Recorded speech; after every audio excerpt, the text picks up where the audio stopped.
దేవుని కొరకు గొప్పవాటిని ఆశించు, గొప్పవాటిని ఎదురు చూడ. రారాజు ఆయన. నీ రేంజ్కి తగ్గట్టు అడగవాక, ఆయన రేంజ్కి తగ్గట్టు అడుగు. మరి ఒక మనిషి దగ్గరే రేంజ్ వెతుక్కున్నప్పుడు రారాజు ఆయన రేంజ్లో అడుగు. ఎవరైనా నా దగ్గరికి వచ్చి నాకు ఇంత చాలు అంటే నాకు నచ్చదు. కొంతమంది నాకు ఉద్యోగం లేదన్నా అని ఏడుస్తారు. నేను కోపంతో మాట చెప్తాను, సోది, ఉద్యోగం ఉద్యోగం ఉద్యోగం ఉద్యోగం అంటే నీ వరకే. నువ్వు ఉద్యోగం చేయటం కాదు, ఉద్యోగాలు ఇచ్చే స్థాయికి రావాలా, అది అడగాల దేవుణ్ణే.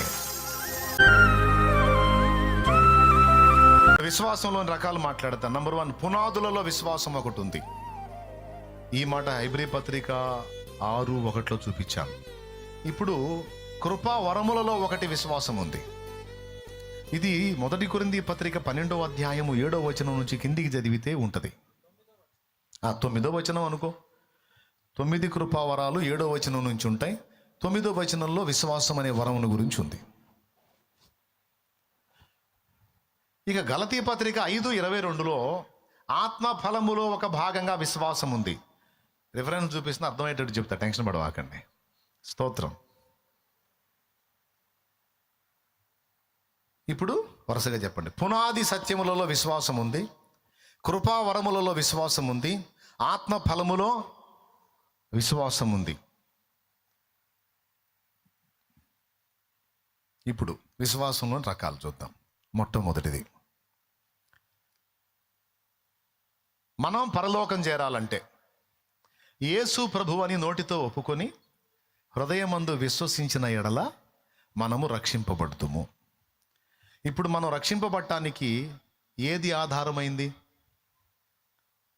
కాదు, పెద్దగా చెప్పండి. విశ్వాసం. విశ్వాసం లేకుండా మనకు రక్షణ ఉందా? నమ్మి బాప్తిస్మముందు నరులకు, ఓకే మీకు తెలుసు, టైం పోతుంది అందుకని. విశ్వాసం ఉంచి బాప్తిస్మం పొందాలి. విశ్వాసమే కీలకం. ఓకేనా? రైట్. అయితే మనం మారు మనసు పొంది బాప్తిస్మం పొంది ఇవన్నీ చేయడానికి ముందు మొట్టమొదట ప్రభువుని విశ్వసిస్తాం కదా. ఆ విశ్వాసం ఏ విశ్వాసం అంటే మనం రక్షణ పొందడానికి, మన ఆత్మ నిత్య జీవం చేరడానికి ఆధారమైన విశ్వాసం. ఆ విశ్వాసం ఎంతవరకు పనిచేసిద్దంటే, నా పాపముల కొరకు ప్రభు ప్రాణం పెట్టి తిరిగి లేచాడు, ఆయన నిజమైన దేవుడు, ఆయనే నా రక్షకుడు, నేను నా నోటితో ఒప్పుకుంటున్నా, నా హృదయంలో విశ్వసిస్తున్నా అని విశ్వాసానికి గుర్తుగా బాప్తిసం కూడా పొందుతున్నా అని నువ్వు చూపించినప్పుడు నీ పేరు జీవగ్రంథంలో రాయబడింది. ఈ విశ్వాసాన్ని ఏమంటామంటే రక్షణాధారమైన విశ్వాసం. నంబర్ 1 రాసుకో, రక్షణాధారమైన విశ్వాసం. రాయి నాన్న, నీకు గుర్తుపెట్టింది సీన్ లేదు కానీ రాయ్, చదువు వస్తే రాయ్. నంబర్ 1 రక్షణాధారమైన విశ్వాసం. అయితే ఈ విశ్వాసం ఎంతవరకు పనిచేసిద్దంటే నీ ఆత్మ నిత్య జీవాన్ని చేరడానికి. ఇకపోతే రెండవది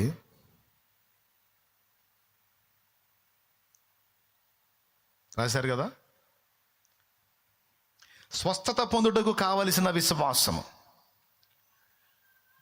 ఇప్పుడు నేను చెప్పినటువంటి ఈ విశ్వాసం అనేది ముందు చెప్పిన మాట రోమా పత్రిక 3వ అధ్యాయము చూడొచ్చు, లేదా 10:9 కూడా చూడొచ్చు. 10:9 చూడొచ్చు. చూడు. అదేమనగా యేసు ప్రభువని నీ నోటితో ఒప్పుకొని దేవుడు మృతులలో నుండి ఆయనను లేపినని నీ హృదయమందు విశ్వసించిన ఎడల నీవు రక్షింపబడుదువు. అది ఇక్కడ ఏం రాస్తాం? రక్షణార్థమైన విశ్వాసం, రక్షణ కొరకైన విశ్వాసం. వచనం ఇది, యేసు ప్రభువని నీ నోటితో ఒప్పుకొని హృదయమందు విశ్వసించిన ఎడల నీవు ఆయన నీ కొరకు ప్రాణం పెట్టాడు, దేవుడు మృతుల్లో నుండి ఆయన లేపాడు, రెండో రాకడలో ఆయన రాబోతున్నాడు. నువ్వు విశ్వసించి నోటితో ఒప్పుకొని హృదయంలో విశ్వసిస్తే రక్షణ. ఇది రక్షణార్థమైన విశ్వాసం. ఇక్కడ రెండవది స్వస్థత పొందడానికి కావలసిన విశ్వాసం. అపోస్తల కార్యములు 14:7 అపోస్తల కార్యంలో ఒకసారి చూడండి, 14వ అధ్యాయము 7 నుంచి చదువు. లుస్త్రలో బలహీన పాదములు గల ఒకడుండెను. అతడు పుట్టినది మొదలుకొని కొంటివాడై ఎన్నడూను నడువలేక కూర్చుండి ఉండువాడు. అతడు పౌలు మాట్లాడుతూ వినెను. పౌలు అతని వైపు తేరి చూచి స్వస్థత పొందుటకు అతనికి విశ్వాసముండెనని గ్రహించి, నీ పాదములు మోపి సరిగా నిలువమని బిగ్గరగా చెప్పినప్పుడు అతడు రౌండ్ చేయి. స్వస్థత పొందుటకు అతనికి విశ్వాసం ఉండిందని గ్రహించి, ఆ మాట రౌండ్ చేయి. స్వస్థత ప్రార్థన చేసేవాడు ప్రార్థన చేయటమే కాదు, ప్రార్థన చేయించుకునే వాళ్ళు కూడా విశ్వాసం పనిచేయాలి. చేయించుకునే వాళ్ళ విశ్వాసం లేదనుకో, స్వస్థత కార్యం జరగదు. ప్రార్థన చేసేవాడు విశ్వాసం ఉంచిన వాడై ఉండాలి. ప్రార్థన పొందేవాడు కూడా స్వస్థత కొరకు విశ్వసించిన వాడై ఉంటే ఖచ్చితంగా స్వస్థత కార్యం నా దేవుడు ఆయన చిత్త ప్రకారం చేస్తాడు. కాబట్టి రక్షణ పొందడానికి కావలసిన విశ్వాసం, స్వస్థత పొందడానికి కావలసిన విశ్వాసం ఇప్పుడు ఒక రకమా, 2 రకాల? 2. మూడవది, సంఘ క్షేమాభివృద్ధికి అవసరమైన పరిచర్య జరిగించడానికి కావలసిన విశ్వాసం. ఇది కృపా వరములలో ఒకటి. ఇప్పుడు ఉదాహరణకి ఈ విశ్వాస వరం అనేది ఉన్నోళ్ళు వినండి బాగా. మీ పని అయిపోయింది అనుకుంటాను. అయిపోయిందా? ఈసారి చూద్దాంలే. లేదు, కొంచెం ఏదో భారంగా ఉన్నట్టు. నాకు మీకు బతిలాడి చెప్పాల్సిన పని లేదు, నేను చెప్పను. ప్రార్థన చేసుకుందాం. ఇక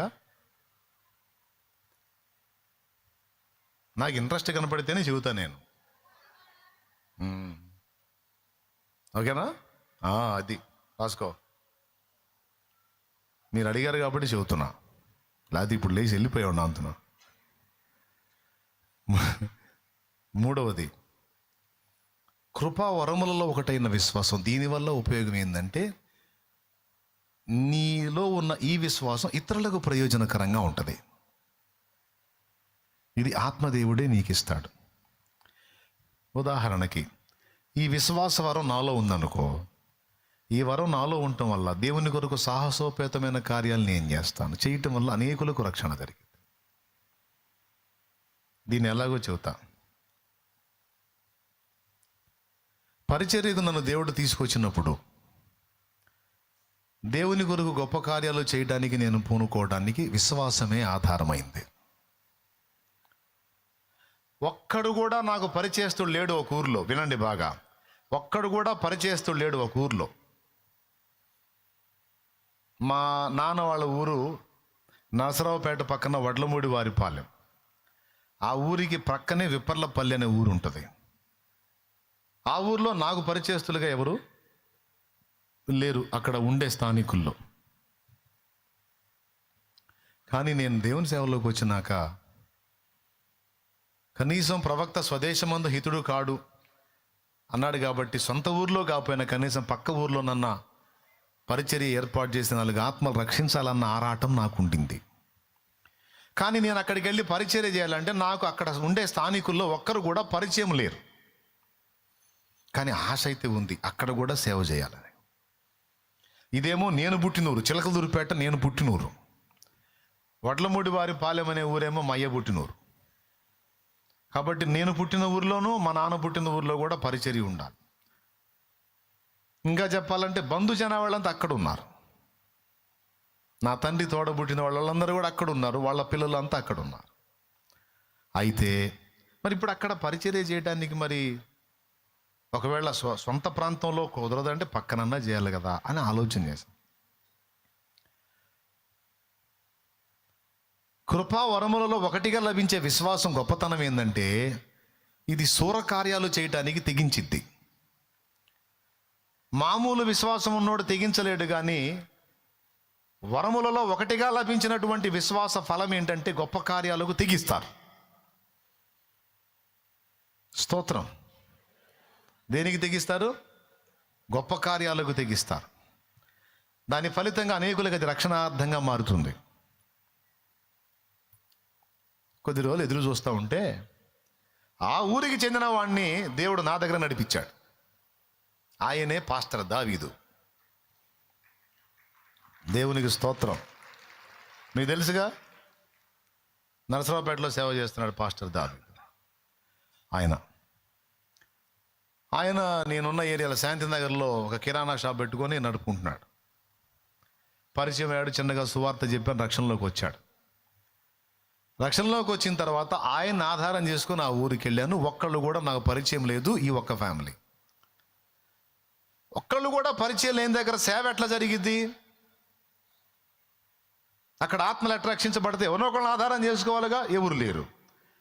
కాబట్టి ఆశతో ఎదురు చూస్తే ఆ ఊరి వ్యక్తి నా దగ్గరకు పంపించాడు. ఖచ్చితంగా నేనున్న వీధిలోకి, నా ఇంటి పక్కకే వచ్చాడు. విశ్వాసంతో ఎదురు చూసా. ఒక పర్సన్ దొరికాడు. ఆ పర్సన్ ఆధారం చేసుకొని, విచిత్రం ఏంటంటే ఆయన అక్కడ ఉండడు, ఆయన నా దగ్గర ఉంటాడు. తీసుకెళ్ళాడు, ఒక కుటుంబాన్ని పరిచయం చేశాడు.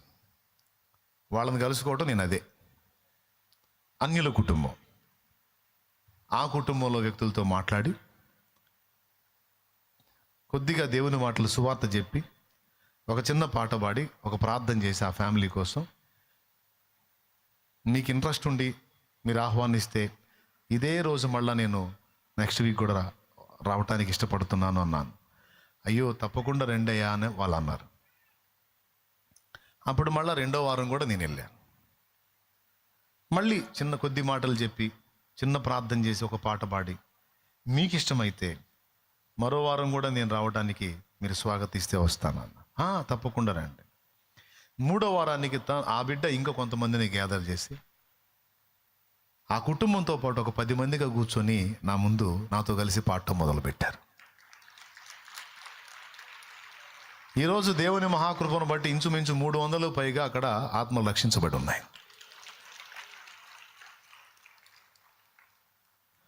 అంటే జస్ట్ మాదిరి కోసం చెప్తున్నాను నేను. అసలు ఒక్కరు కూడా పరిచయం లేని ఆ ప్రాంతంలో పరిచర్య చేయాలంటే విశ్వాసం కావాలిగా. అక్కడ పెట్టుబడి ఏంటంటే విశ్వాసమే. విశ్వాసంతో ఎదురు చూశాను. విశ్వాసంతో ఎదురు చూసిన ఎదురు చూపుని దేవుడు ఆమోదించి పర్సన్ పంపించాడు. అతన్ని ఆధారం చేసుకుని అడుగు వేశాను. ఇప్పుడు అక్కడ పరిచర్య. విచిత్రం ఏంటంటే అక్కడి నుంచి దైవజనం లేచి మరికొన్ని ప్రాంతాలకు వెళ్ళే పరిస్థితికి దేవుడు తీసుకొచ్చాడు. ఇందులో మీకేమర్థమైంది? వరముగా నాకు లభించిన విశ్వాసాన్ని నేను ప్రయోగించడం ద్వారా అక్కడ వందలాది ఆత్మలకు రక్షణ జరిగింది. ఇది నాకు ప్రయోజనమా, వాళ్ళకి ప్రయోజనమా? అది వరములో ఒకటిగా లభించే విశ్వాస ఫలితం ఏంటంటే ఎదుటి వాళ్ళకు ప్రయోజనం, మనం చేసే పనుల వల్ల. క్లియర్గా ఎంతమందికి అర్థమైంది? కొంతమంది విశ్వాసంతో సాహసోపేతమైన అడుగులు వేస్తారు. మనకు అది ఆశ్చర్యంగా ఉంటుంది. పెద్ద పెద్ద నిర్ణయాలు, పెద్ద పెద్ద సాహసాలు ఎట్లా సాధ్యమైంది? దేవుడు ఆయన సమస్తం చేయగలడు, నాకు విశ్వాసం ఉందంట. పక్కన వాళ్ళకి మైండ్ పోయిద్ది. 22 సెంట్లలో షెడ్ ఉన్నప్పుడు, అందులో ప్రజలు కూర్చుని ఆరాధిస్తున్నప్పుడు ఈ పక్క ఎలా షెడ్ అనేవాళ్ళు, నా పక్కన తిరిగి వాళ్ళు ఇది నిండితే కదా పక్కన షెడ్ అనుకునేవాళ్ళు. చెప్పింది 1-2 వారాల తర్వాత అది ఫుల్ అయ్యేది. ఖచ్చితంగా షెడ్ వేయాల్సి వచ్చేది. అట్లా పగలగొట్టుడు కార్యక్రమం అనేది ఇప్పటికీ నిర్విరామంగా సాగుతూనే ఉంది దేవుని కృపలో. ఇప్పుడు మీ వెనక్కి చూస్తే అదే జరుగుతుంది అక్కడ. అంటే విశ్వాసం అనేది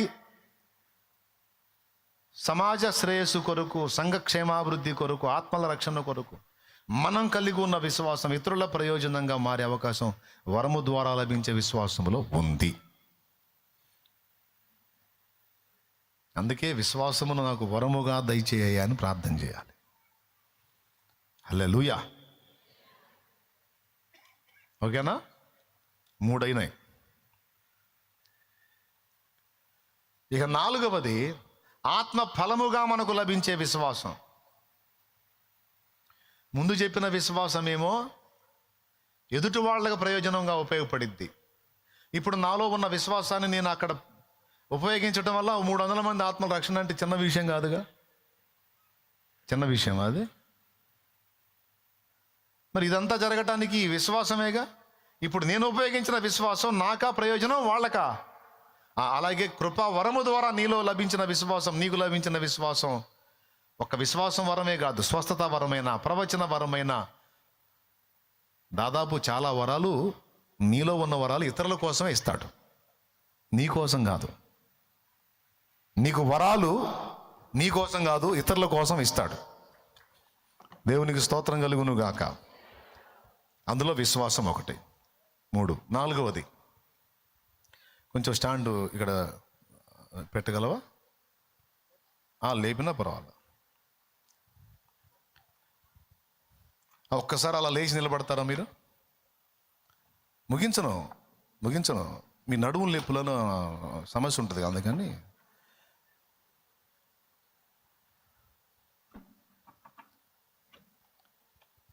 స్టాండ్ తీసుకో.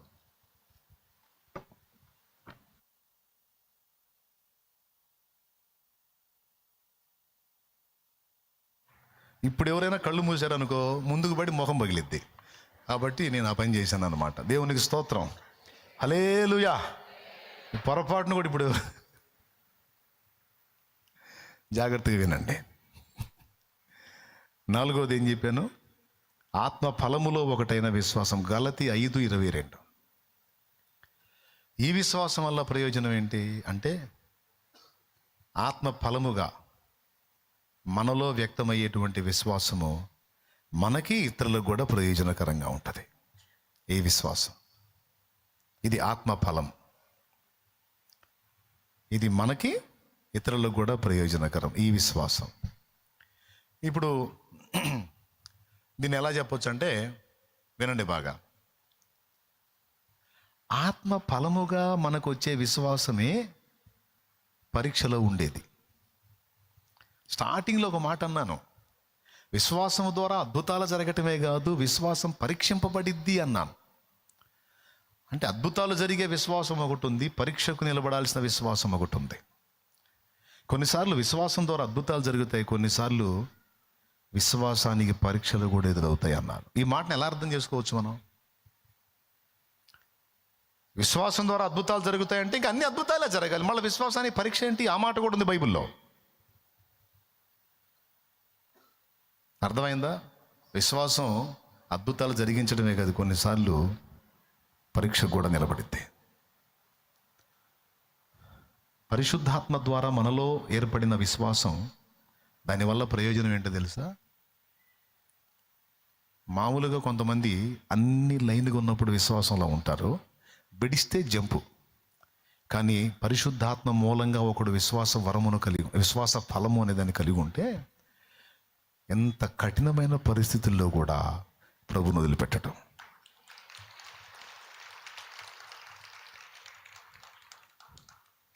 చూడండి, గలతీ, బైబిల్ తీసుకోండి పర్వాలేదు, ఇప్పుడు నిలబెట్టి పాఠం అన్నమాట.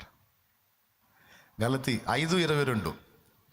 అయితే ఆత్మ ఫలమేమనగా ప్రేమ, సంతోషము, సమాధానము, దీర్ఘశాంతము, దయాళుత్వము, మంచితనము, విశ్వాసము, సాత్వికము, ఆశా నిగ్రహము. మొత్తం 9 వచ్చినాయి. ఈ 9 కూడా అసాధారణమైనవే. ప్రేమ.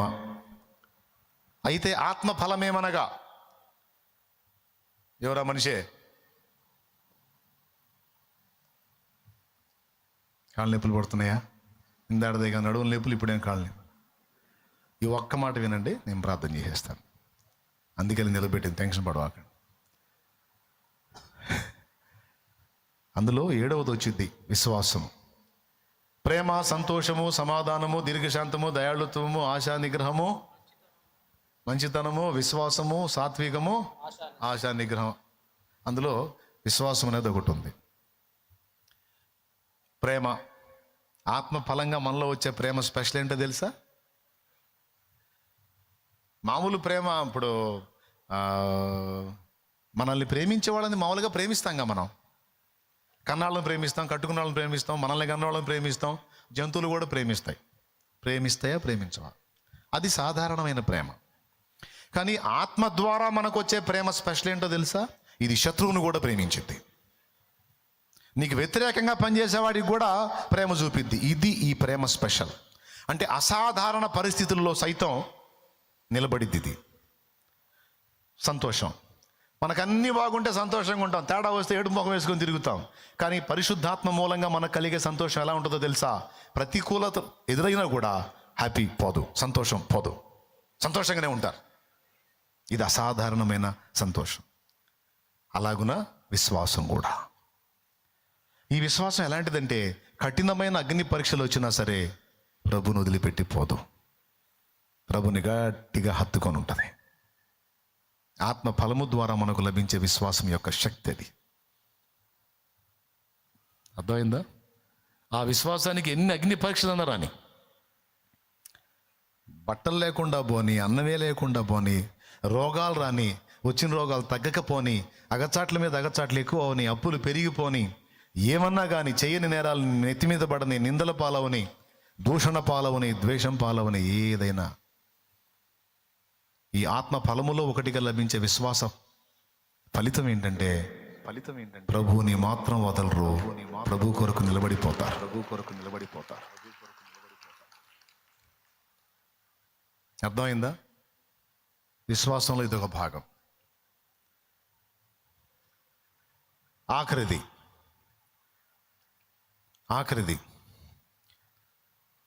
హెబ్రీ పత్రిక 11:1.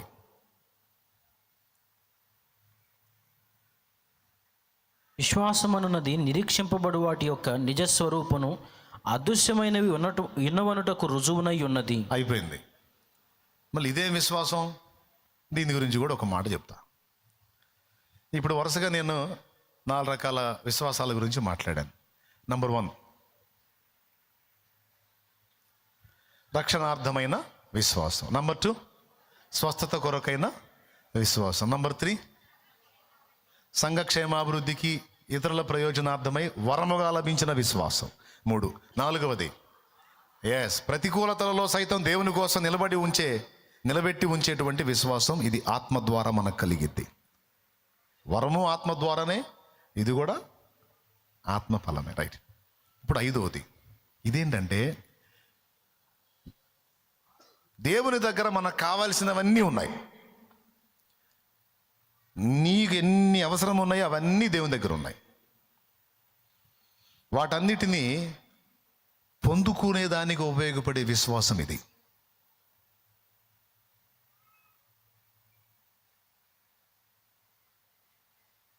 అర్థం కాల? మళ్ళీ చెబుతా.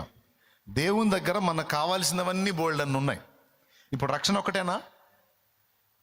బతకడానికి మనకు భూమి మీద మరి కావాలి కదా. సమస్యలు ఉన్నాయి, మరి కొన్ని కార్యాలు జరగాలి, కొన్ని రావాలి మనకి. అవన్నీ దేవుడి దగ్గర ఉన్నాయి. అవన్నీ పొందుకోవడానికి అవసరమైన విశ్వాసం. ఇది ఎలాగో చెప్తా. దీని గురించి ఏమన్నాడంటే, నిరీక్షింపబడు వాటి యొక్క నిజస్వరూపం అదృశ్యమైనవి ఉన్నవి అనుటకు రుజువు అన్నాడు. ఫర్ ఎగ్జాంపుల్, ఇప్పుడు నేను సంగీతం పాడతా.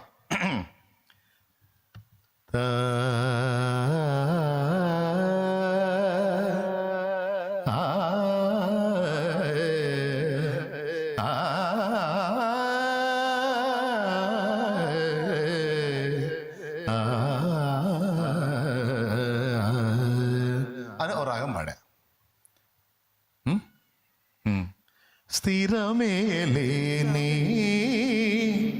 మనుషుల ప్రేమలు నటనయే చూపుచూ. ఆబేరి రాగంలో ఓ పాట పాడా. బాగుందా? మీకు నచ్చిందా? దావీదు కుమారుడా నన్ను దాటిపోకయ్యా, నజరేతువాడ నన్ను విడిచిపోకయ్యా. దావీదు కుమారుడా నన్ను దాటిపోకయ్యా, నజరేతువాడ నన్ను విడిచిపోకయ్యా. ఆగు. బాగుందా? బాగాలేదా? బాగుందా? కన్నుల జారిన కన్నీళ్ళు తడిపెను దేవుని పాదాలు, ఇప్పటి నుండి నీ కళ్ళు చూచును దేవుని కార్యాలు. ఉందిలే నీవేనా ఎందుకా వేదన. బాగుందా? ఇప్పుడు నేను ఎన్ని పాటలు పాడాను? పెద్దగా చెప్పండి. రైట్, మీ బాగున్నాయి కదా, ఆనందించారు కదా, రైట్. చెవులు వినబడని చెవిటి వాడికి ఇప్పుడు నేను పాడిన పాటలు ఉన్నాయా లేవా? కరెక్ట్గా చెప్పండి, ఆలోచించి చెప్పండి. నేను పాడిన పాటలు చెవిటి వాడికి ఉన్నాయా లేవా? కరెక్టే కదా, లేవు. అలాగని నా దగ్గర పాటలు లేవా? ఎవరికి ఉన్నాయి? చెవులు లేనివాడికి. రైట్. నా దగ్గర చచ్చౌకంగా స్ఫటికాకారంలో ఉన్నటువంటి ఒక రాయి ఉంది, చాలా అందంగా ఉంది. ఎంతమంది కనపడుతుంది? రాయి ఉందా లేదా? కళ్ళు లేనోడికి. అలాగా నా దగ్గర వాడికి కళ్ళు లేనంత మాత్రం నా దగ్గర రాయి లేదా? దేవుడి దగ్గర ఇలానే అన్నీ ఉన్నాయి, కానీ విశ్వాసం అనే కళ్ళు లేనోడికి ఏమి లేవు. విశ్వాసం అనే కన్ను ఉన్నోడికి నీకు కావలసినవన్నీ దేవుడి దగ్గర ఉన్నాయి.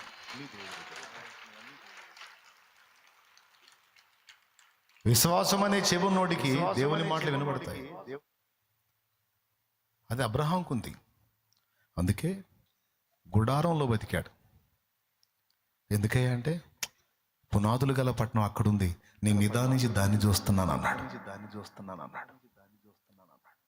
పునాదులు గల పట్టణం అబ్రహాం కనపడింది, మనకు కనపట్టలేదు. ఏంటంటే విశ్వాసంతో చూడు. కాబట్టి ఇప్పుడు దీన్ని బట్టి ఏమర్థమైంది మీకు? మనకు కావలసిన సమస్తమును దేవుని యొద్ద ఉన్నవి. నీకు చెవులు లేనంత మాత్రం నేను పాడలేదంటే ఎట్లా?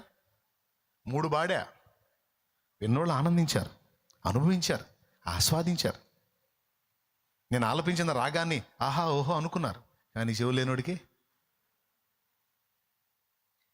విశ్వాసం అనే చెవి లేనప్పుడు, విశ్వాసం అనే కన్ను లేనప్పుడు దేవుని కార్యాలు చూడలేము, దేవుని స్వరాన్ని వినలేము. ఆ స్వరాన్ని వినాలన్నా, కార్యాలు చూడాలన్నా ఏం కావాలి? అది హెబ్రీ పత్రిక 11:1 చెప్పింది. విశ్వాసం అన్నది నిరీక్షింపబడు వాటి యొక్క నిజస్వరూపమును అదృశ్యమైనవి ఉన్నవి అనుటకు రుజువునై ఉన్నది. ఇప్పుడు చెప్పండి, ఇది ఒక రకం. ఇప్పుడు ఎన్నైనాయి చెప్పండి. ఇప్పుడు విశ్వాసం అంతా ఒక్కటేనా? అందులో భాగాలు ఉన్నాయా? దేవునికి స్తోత్రం కలుగును గాక. హల్లెలూయా. విశ్వాసం అనగానే అంతా ఒక్కటే కాదు, అందులో విభాగాలు ఉన్నాయి. వరముగా లభించే విశ్వాసం ఉంది, ఆత్మ ఫలముగా లభించే విశ్వాసం ఉంది, స్వస్థత కొరకైన విశ్వాసం ఉంది, దేవుని యొద్ద మనం పొందుకోవడానికి అవసరమైన విశ్వాసం ఉంది, రక్షణ కొరకైన విశ్వాసం 5 రకాలు ఉంది. ఇది మీకు క్లియర్గా అటు మారు మనసు గురించి, ఇటు విశ్వాసం గురించి అండ్ యేసుక్రీస్తు గురించి 3 క్లియర్గా చెప్పా. ఇంకా 4 ఉన్నాయి, అవి కూడా తర్వాత చెప్తా. ఇప్పుడు ఈ ముగింపులో ఈ మాట చెప్పాను. దేవుని దగ్గర సమస్తానికి సమాధానం ఉంది, రోగానికి ఔషధం ఉంది, స్వస్థత ఉంది, బలహీనులకు బలమునిచ్చే శక్తి దేవుని దగ్గర. నీకు అర్థం కాకపోతే నీకు ఐడియాలజీ ఇచ్చే శక్తి దేవునికి, నీ సమస్యలకు పరిష్కారం అది ఎంతటిదైనా విడిపించగల శక్తి దేవునికి. నువ్వు ఏ పరిధిలో విశ్వాసం ఉంచుతావో ఆ పరిధిలో దేవుని కార్యాలు చూస్తావు. నది వలె దేవుడు ప్రవహిస్తున్నాడు అనుకోండి, అడుగు తూమేసిన వాడికి అడుగు మందంలో నీళ్ళు వస్తాయి. అంగుళం పైపే వేసుకున్నోడికి అంగుళం పైపుతో హౌస్ నింపాలంటే పూట పట్టిద్ది. అడుగు మందం పైపుతో హౌస్ నింపాలంటే 5 నిమిషాలు కూడా పట్టదు. కొంతమంది భక్తి అలాగా, కొంతమంది భక్తి ఇలాగా. స్తోత్రం. కొంతమంది దేవుణ్ణి బాగా విశ్వసించుతారు, ఎందుకంటే సమస్తమునకు సమాధానం దేవుని యొద్ద ఉన్నదని ప్రతి దానికి వెళ్ళి మోకాళ్ళ మీదకి వెళ్ళి దేవుని పాదాలు ఆశ్రయించి దేవుని మీద విశ్వాసం ఉంచుతారు, గోజాడుతారు, దేవుడు చెప్పినట్టు ప్రయత్నిస్తారు, సాధిస్తారు. కొంతమందికి అంత విశ్వాసం ఉండదు, ఏదో అరాకొరా ఉంటుంది. దాన్ని బట్టి ఎప్పుడో ఒకసారి అట్లా వాళ్ళకి ఆ స్థాయిలోనే దక్కిద్ది. ఇక్కడ తప్పు దేవుడిదా మనిషిదా? ఒకటి విశ్వాసం ఏమో అడుగు తూములాగా ఉంటే, ఒకటి విశ్వాసమే అంగుళమే. మరీ కొంతమంది దరిద్రం అంటే అరంగుళాలు వేసుకొని తిరుగుతుంటారు. అరంగుళం పైపు ఇంకా దారుణం, సన్నదారు. నీ విశ్వాసాన్ని బట్టి దేవుని యొద్ద నువ్వు పొందగలవు. అందుకే విలియం కేరీ అనే దైవజనుడు అన్నాడు, దేవుని కొరకు గొప్ప కార్యములను తలపెట్టు, గొప్ప కార్యాలను ఆశించు, దేవుని యొద్ద నుండి గొప్ప కార్యాలను సాధించినట్లు విశ్వసించు. కాబట్టి నా దేవుడు బలవంతుడు, అందుకే నేను తక్కువ అంచనా అయిన ఆయన్ని. ఏదో ఇంతవరకు చాలే అనే తృప్తి ఉండదు నాకు. ఇంత చేసినోడు అది కూడా చేస్తాడు, అది చేసినోడు అది కూడా చేస్తాడు, అది చేసినోడు అది కూడా చేస్తాడు. ఎంత ఇచ్చినోడు ఇది కూడా స్తోత్రం, అది ఇచ్చినోడు ఇది కూడా, అది కూడా, అది కూడా. ఇంకా వెనక రోడ్డు ఉందిలే. కాబట్టి నేను అరాకొరా ఆగిపోను. దేవుని కొరకు గొప్ప వాటిని ఎదురు చూస్తా. నేర్చుకోండి. విశ్వాసం అంతా ఒకటి కదా, 5 రకాలు. అందులో చివరిది చెప్పింది గుర్తుపెట్టుకొని విశ్వాసంతో దేవుని దగ్గర ఉంది పొందుకోండి. ఎదురు చూడండి, ఆశించండి, మొత్తం దొరికింది. మన విశ్వాసాన్ని సిగ్గుపరిచే దేవుడు. ఓకేనా? రైట్. ఇప్పుడు తలలోంచి కళ్ళు మేయండి. భయపడొద్దు దేనికి, కృంగిపోవద్దు దేని బట్టి, కలత చెందొద్దు దేని గురించి. సమస్య నీకు రాకముందే సమాధానాన్ని సిద్ధపరిచిన దేవుడు నా దేవుడు. నేనైతే అదే అనుకుంటాను బ్రదర్. నాకు ఈ సమస్య వచ్చిందంటే దీనికి పరిష్కారం ముందే సెట్ చేస్తాడు కదా. ఎందుకంటే నన్ను ప్రేమిస్తాడు, నేను ఆయన ప్రియమైన బిడ్డని.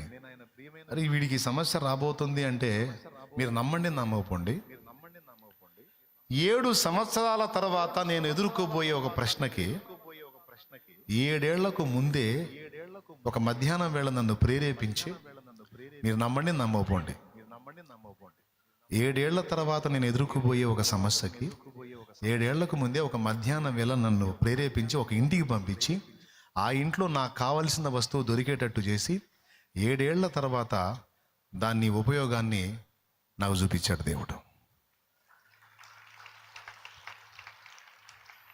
మామూలు విషయం కాదు ఇది. దాదాపు 24 సంవత్సరాల ప్రాయంలో సేవకు రావాల్సిన నన్ను 15 ఏళ్ల వయసులో మృత్యువు కబళించబోతే, అంటే సుమారు ఎన్ని సంవత్సరాల ముందు? అయ్యొక 5, ఈ ఒక 4, 9 ఏళ్ల తర్వాత ఆయన ప్రణాళిక నా మీద నెరవేర్చాల్సి ఉంది. 9 ఏళ్లకు ముందే చావు దగ్గరికి వచ్చింది, కరెంట్ షాక్ రూపంలో. అక్కడ తప్పించాడు. ఎందుకు? 9 ఏళ్ల తర్వాత వీడితో పని ఉంది. అర్థం చేసుకోండి. అంటే ఎప్పుడెప్పుడు రెడీ చేసి పెడతాడో తెలుసా? మీరు 6 నెలల తర్వాత నన్ను ఒక ప్రశ్న అడుగుతారంటే 6 నెలలకు ముందే ఆ ప్రశ్న నాకు వచ్చేటట్టు చేసి జవాబు రెడీ చేసి కూర్చుంటాడు ఆయన. ఒరే ఆ అంశాన్ని ధ్యానించురా, 6 నెలల తర్వాత నీకు ఒక ప్రశ్న రాబోతుంది, నువ్వు ముందే చదివి ఉండాలి, అది తెలుసుకొని ఉండాలి అని నా దృష్టికి అది వచ్చేటట్టు చేసి నాకు దాన్ని నేర్పి పక్కకి వెళ్తాడు. చూడండి ఎంత నమ్మకస్తుడు. నాకు ఈ సమస్య వచ్చిందంటే ఎక్కడో చోట రెడీ చేసి పెడతాడు, అది ఎక్కడుందో ఆయనే చూపించాలి అని ఆయన వైపే చూస్తా. సమస్య వచ్చింది, పరిష్కారం చూపించవయా అని దాచి పెడతాడుగా ముందే. ఇది గొప్ప అంటాడు. అట్లా ఎన్ని పొందానో నా దేవుడి దగ్గర, ఎన్ని పొందానో.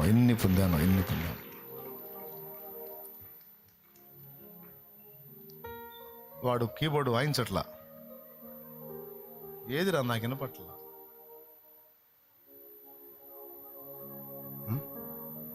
పగపెట్టినట్టున్నారు వీళ్ళందరూ కలిసి నా మీద.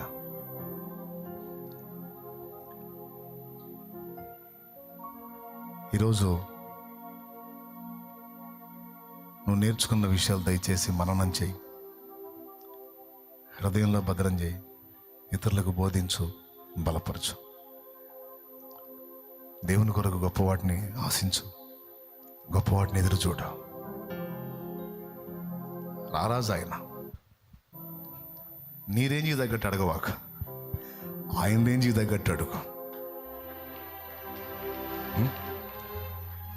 బ్రో చంద్రబాబు నాయుడు గారు ముఖ్యమంత్రి కదా, ఆయన దగ్గరికి వెళ్ళినప్పుడు మన రేంజ్లో అడగాల, ఆయన రేంజ్లో అడగాల? మరి ఒక మనిషి దగ్గరే రేంజ్ వెతుక్కున్నప్పుడు రారాజు ఆయన రేంజ్లో అడుగు. ఎవరన్నా నా దగ్గరికి వచ్చి నాకు ఇంత చాలు అంటే నాకు నచ్చదు. కొంతమంది నాకు ఉద్యోగం లేదన్నా అని ఏడుస్తారు. నేను కోపంతో ఒక మాట చెప్తాను, సోది, ఉద్యోగం అంటే నీ వరకే. నువ్వు ఉద్యోగం చేయటం కాదు, ఉద్యోగాలు ఇచ్చే స్థాయికి రావాలా, అది అడగాల దేవుణ్ణి. పొద్దుస్తమానం నాకు ఉద్యోగం, నా జానడు పొట్ట, నా ఇల్లు. నువ్వు దేవుని ముందుకు వచ్చినప్పుడు ఆయన రేంజ్లో అడుగు. మోకాళ్ళు వేసి నాకు ఉద్యోగం కాదా, ఒక 100 మందికి ఉద్యోగాలు ఇచ్చే స్థాయి నాకు కావాలా, ఆ శక్తి నాకు కావాలా. నా ఒక్కడి కడుపు కాదయా, 100 మంది కడుపులు నిండాలి, 100 కుటుంబాలు బతకాలి.